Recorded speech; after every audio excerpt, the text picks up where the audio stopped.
Kayaknya Idem udah pulang nih. Assalamualaikum. Waalaikumsalam. Capek, Im? Kamu capek? Capek. Nih, Ibu ada kabar baik nih. Apa, Bu? Udah kamu tunggu-tunggu kan? Nih, coba kamu buka HP kamu. Buka emailmu.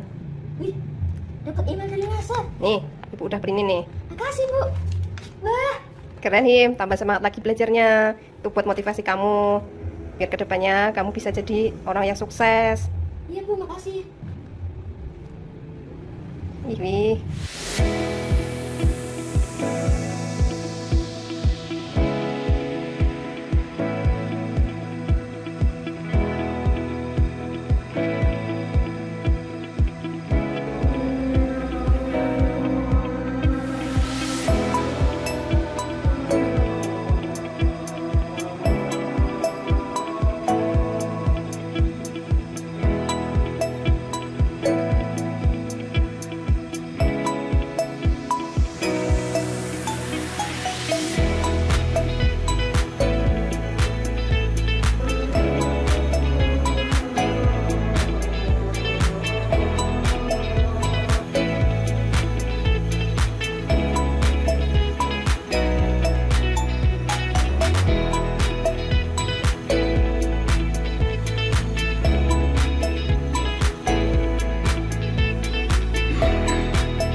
Yang saya temukan itu namanya kerentanan broken link hijacking.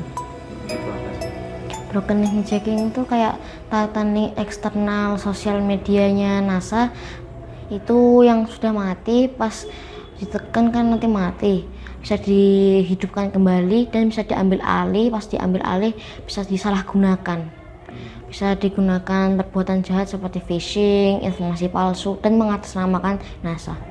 Kenapa kemarin memilihnya ke NASA ya? Karena NASA itu ya banyak berita aja yang terkenal, katanya anak muda Indonesia bisa mendapatkan apresiasi berupa sertifikat dari NASA. Kemarin pelaporannya berapa kali? Pelaporannya itu sudah 4 kali. Sejak kapan? Sejak dari bulan April sampai Mei. Terus itu ditolak terus atau seperti apa? Ditolak, dibilang duplikat, juga udah dibilang udah disetujui tapi masih dikunci. Terus yang kemarin yang viral itu udah disetujui sepenuhnya. Gimana, seneng nggak akhirnya mendapat ya pengakuan dari NASA, balasan dari NASA? Seneng. Senengnya kenapa?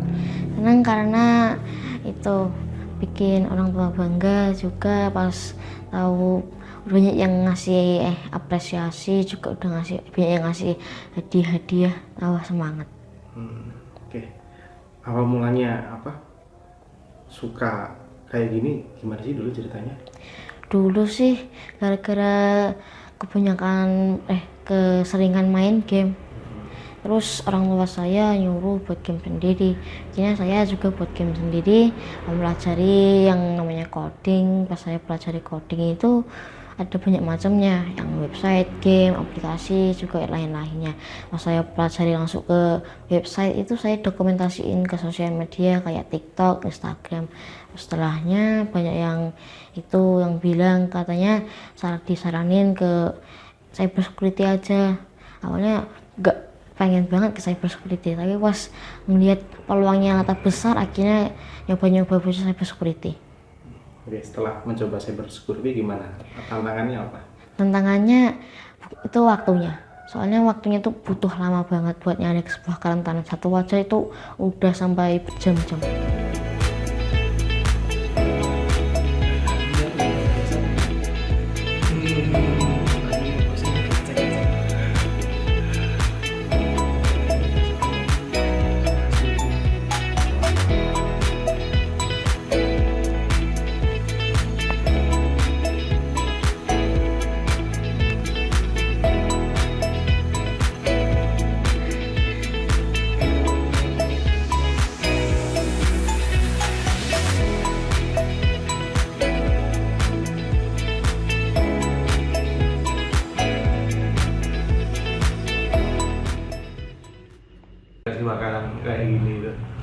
Sebenarnya kalau menyangka ya jujur tidak.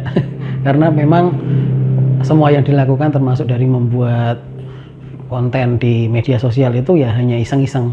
Tapi ternyata banyak yang mensupport, bahkan ide untuk belajar cyber security itu benar-benar ngalir. Sampai ke belajar cyber security itu benar-benar ngalir, tidak ada yang dipersiapkan, ngalir begitu saja. Nah, anaknya juga ikut, dia juga minat, ya benar-benar tanpa paksaan, tanpa istilahnya tanpa perlu didorong, anaknya sudah ikut sendiri. Dan memang juga kelihatan anaknya itu suka dan juga menikmati belajar cyber security. Bahkan sudah menganggap cyber security bukan lagi hal yang susah, tapi mudah selama mau berusaha. Ke depan apa nih yang mau dibimbing dari Untuk kedepannya saya pengennya kalau di cyber security ini ya lebih memperdalam lagi, karena memang dari roadmap yang saya baca itu cyber security itu panjang, dasar-dasarnya itu juga perlu paham jaringan, perlu paham sistem. Jadi kedepannya saya ingin anaknya itu nanti lebih memperkuat fundamentalnya, memperkuat dasarnya, supaya nanti kalau melanjutkan ke tahapan yang lebih itu dia sudah punya fondasi yang kuat, sudah memahami apa yang akan dilakukan selanjutnya.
Gak sempet baca? Dengerin aja, klik icon text to speech di okezone.com.